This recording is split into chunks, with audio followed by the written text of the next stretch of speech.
कुठे आलोय माहिती नाही, मात्र एक घोळ झालाय. गोव्यामध्ये लागले आग.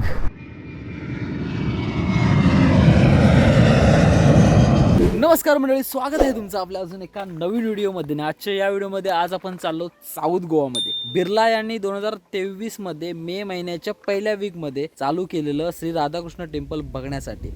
दुपारचा 1 वाजून गेला, 1 वाजून 10-15 मिनिटं झालेत. आज चाललोय दुपारचा, कारण आज संध्याकाळचा त्या मंदिराचा व्ह्यू बघण्यासारखा असतो, अप्रतिम सुंदर असा असतो.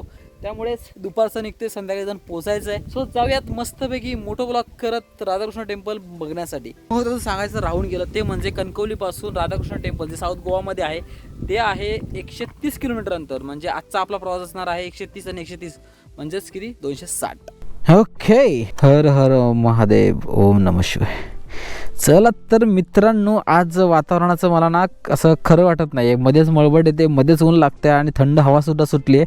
त्यामुळे वातावरणाचं नाही तर पावसाचं खरं वाटत नाही. तरीसुद्धा आपण जाऊयात, बघूयात पुढे काय होते ते. सो आता 1 वाजून 22 मिनिटं झाली आहेत. बाय द वे मी आता आहे कसवंतवडे गावमध्ये आणि इथून मी चाललो आहे कणकवलीमध्ये आणि कणकवलीवरून सरळ हायवे पकडून मग गोवा. शनिवार रविवार मिळतो आणि शनिवार रविवारी गाडी काढून भटकायला जेव्हा मी बाहेर पडतो ना, तेव्हा एक वेगळीच खुशी, एक वेगळंच माझ्या मनामध्ये जे काय वातावरण निर्माण होतं ना, एक नंबर असतं. भारी वाटतं, मजा येते. अशी जी राईड आहे ना, असे जे दिवस आहेत ना, हे माझ्या आयुष्यात रोज यावं. म्हणजे सकाळी निघायचं रात्री घरी, किंवा सकाळी गेला आहे 6 महिन्यानंतर घरी परत आला आहे, असं काहीतरी मला माझ्या आयुष्यामध्ये पाहिजे. आता ते बघू कधी होतं आहे. ॲक्च्युली पेट्रोल टाकायची काही गरज नाही आहे, कारण आज आपण महाराष्ट्राच्या बाहेर म्हणजे गोव्यामध्ये पेट्रोल टाकूयात. कारण गोव्यामध्ये 97 रुपये लिटर काहीतरी पेट्रोल मिळतं आहे आणि महाराष्ट्रात 107 समथिंग. ढगांचं वातावरण लक्षात घेता काहीच समजत नाही आहे, पाऊस पडेल नाही पडेल. पण मला असं वाटतं कुठे ना कुठेतरी हा पाऊस पडणार हे नक्की, कारण एवढी मळबट येते, मध्ये मध्ये जे ढग येतात ते जातात कुठे. सो कुठे ना कुठेतरी पाऊस हे पडत असेलच. ओके, 2 वाजून 5 मिनटं झालेत. कुडाळमध्ये आलो आहे आणि कुडाळमध्ये आल्यापासून ना मळबट ही पडतच नाही आहे. मी जेव्हा घरून निघालो तेव्हा 1-2 मिनिटांनी मळबट यायची, 1-2 मिनिटांची. मात्र ओरोसपासून कुडाळमध्ये येईपर्यंत कुठे मला मळबट दिसलीच नाही आहे. संपूर्ण ऊन आहे, कडाक्याचं प्रखर असं ऊन पडलं आहे. चटके बसत आहेत पायाला, कारण आज शूज नाही घातले, सँडल घातलं आहे. कारण आता मंदिरामध्ये गेल्याच्या नंतर सँडल सगळं काढून ठेवावंच लागेल. त्यामुळे शूज काढा घाला या गोष्टी करण्यापेक्षा मी सँडल घातले. आणि आता प्रॉब्लेम हा होतो आहे की पायांना ना उन्हाचे चटके बसतात. एकतर इंजिनची गरम हवा पायाला येऊन बसते, त्यामुळे चटके बसत आहेत. समोरचा व्ह्यू बघा.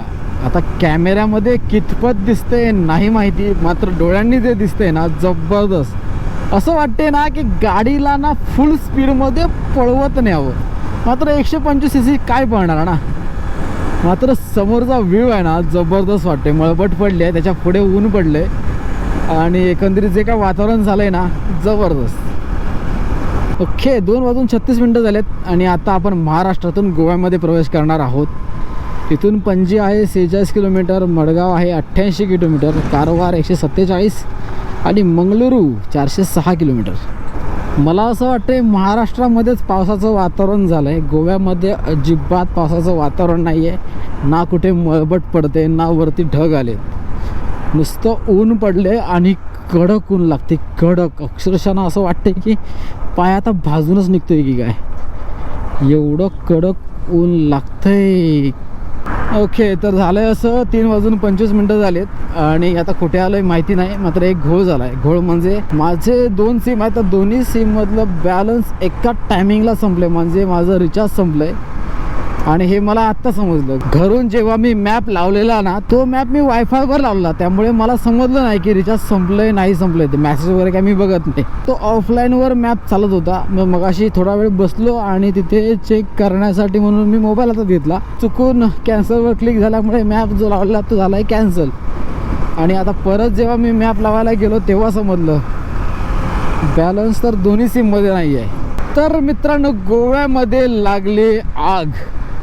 समोर ना एवढा धूर दिसतोय, असं वाटतं की कुठेतरी भीषण आग लागली आहे. ओके, मला वाटलं कुठली तरी आग लागली आहे, पण आग लागली नाही. तिथे ना टाकाऊ कचरा आहे, त्या कचऱ्याला आग लावली आहे आणि त्या कचऱ्यामुळे तो सगळा धूर वर येतोय. मला वाटतं कुठेतरी मोठी आग लागली की काय.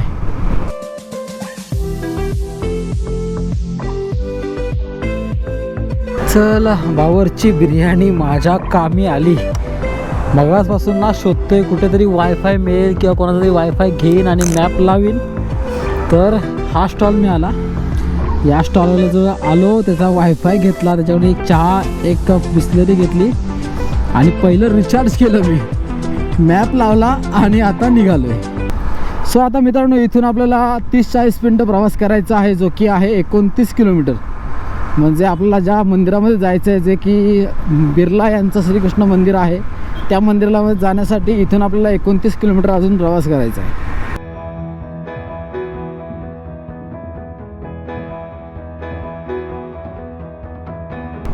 तर मित्रांनो आता आठवलं मला, गोव्यामध्ये जेव्हा मी फर्स्ट टाईम आलेलो ना या गाडीने, तेव्हा मी वरच्या ब्रिजवरून गेलेलो आणि वरच्या ब्रिजवरून गेल्याच्या नंतर पुढे पोलिसांनी अडवलेलं आणि 500 रुपयाचं फाईन मारलेला माझ्याजवळ. आजसुद्धा मी ती छोटीशी चूक करणार होतो, जे की पुढे जाऊन मला फाईन भरावा लागला असता कदाचित. आता पुढे पोलीस आहेत की नाही माहिती नाही, पण झालं असतं. मी त्या मार्गाने जाणार होतो, पण चुकून मी या रस्त्याला गाडी घातली, चुकून. आणि आता समजतं की वरून गेलो असं तर पुढे आपल्याला फाईन होता. खूप वाचलो परत एकदा. पण काही म्हणा मित्रांनो, वरून गेलात ना तर 4 व्हीलरने जा आणि वरून जाताना जो हा सगळा जो व्ह्यू आहे ना, हा बघण्यासारखा असतो. सगळा व्यवस्थित दिसतो, त्यामुळे भारी वाटतं बघायला दोन्ही साईडला. पहिला सिग्नल आता किती वेळाचा असतो इथे कुठे लिहिलं नाही आहे. मात्र मडगावला जायचं असेल तर सरळ 34 किलोमीटर, फोंडा लेफ्ट साईडला 28 किलोमीटर आणि पान्ने गोय ओल्ड गोवा 10 किलोमीटर. ओ हो क्या बात है. आणि नजारे तो देखो यार, नजारे.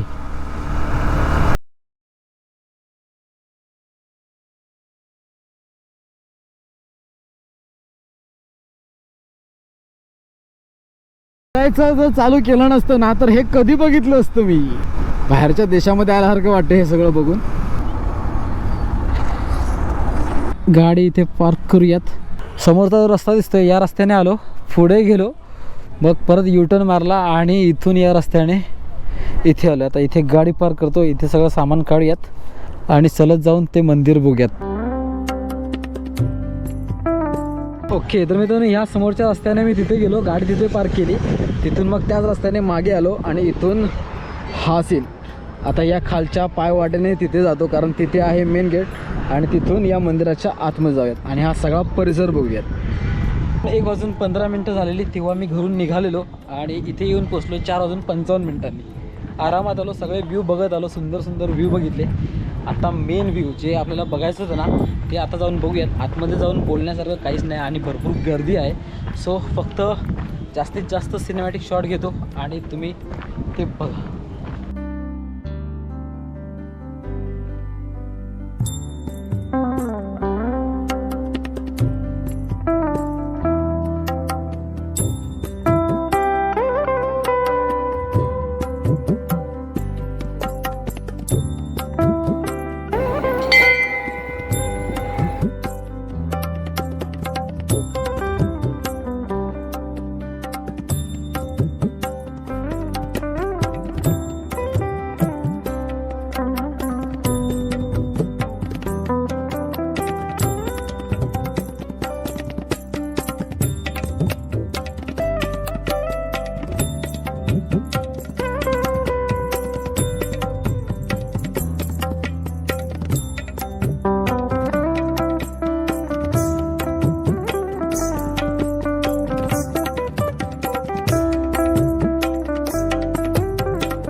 तर मित्रांनो आता तुम्ही जे पाहिलात ना हे दिवसाचे सीन होते. आता थोड्या वेळानंतर तुम्हाला रात्रीचे सीन दाखवतो.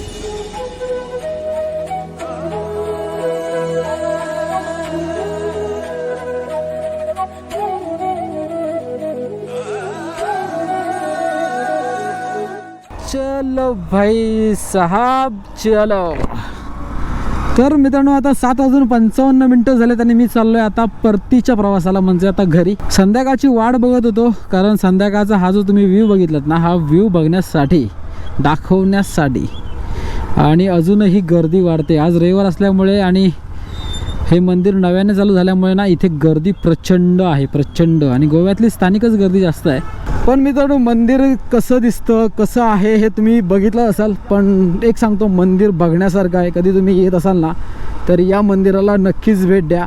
फक्त प्रॉब्लेम हा आहे की मंदिरात येताना कॅमेरा घेऊन येऊ शकत नाही. म्हणजे स्पेशल जे कॅमेरे असतात ना ते नाही घेऊन येऊ शकत. मात्र मोबाईल कोणताही घेऊन या, ते चालतो. हे मला लॉजिक त्यांचं समजलं नाही. आणि महत्त्वाचं म्हणजे कॅमेरा तुम्ही घेऊन येता आणि तुम्ही बॅगेत ठेवता आणि तरी बॅग तुम्ही आतमध्ये घेऊन जाऊ शकत नाही. असा काय तो त्यांचा पकवासचा नियम आहे. पण ठीक आहे, मी ॲडजस्ट केलं. माझा छोटासाच कॅमेरा होता त्यामुळे मी ॲडजस्ट केलं, एक हळूच ठेवलं आणि नंतर मोबाईल घेऊन आतमध्ये गेलो. ह्या लोकांना काय माहिती आहे की ज्या मोबाईलामध्ये मी जे काय शूट करतो आहे तेच माझ्या कॅमेऱ्यामध्ये तेवढ्याच क्वालिटीचं शूट होतं आहे. त्यामुळे मोबाईलचा फायदा झाला आज. हो हो हो, खरं सांगू मित्रांनो, या संपूर्ण ब्रिजवर जर लाईटिंग केली असती ना व्यवस्थित, ह्याच्यापेक्षाही वेगळी, तर काहीच दिसलं असतं नाही. आता एक्झॅक्टली नाही माहिती की हे सगळं ब्रिजचं काम झालं आहे, लाईटिंग एवढीच असणार आहे की नाही, ते की याच्यापेक्षा अजून लाईटिंग वगैरे करणार आहेत. पण सध्या तर लाईटिंग नाही आहे त्यामुळे असंच काय ते दिसतंय. एका साईडला अजून काम चालू आहे.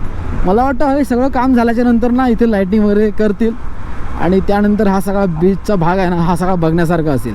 तर मित्रांनो, आता वेळ झाली आहे बरोबर 10:30, म्हणजे 10 वाजून 32 मिनिटं झालेत आणि मी आता घरी पोचलो. म्हणजे आता 2 मिनिटात घरी जाईनच. सो आजचा हा व्हिडिओ मी इथेच एंड करतो. व्हिडिओ आवडला असेल तर व्हिडिओला लाईक करा, कमेंट करा, शेअर करा आणि सबस्क्राईब करा आपल्या चॅनलला, ज्याचं नाव आहे सिंधुदुर्ग रायडर. भेटूयात नवीन व्हिडिओमध्ये. तोपर्यंत बाय.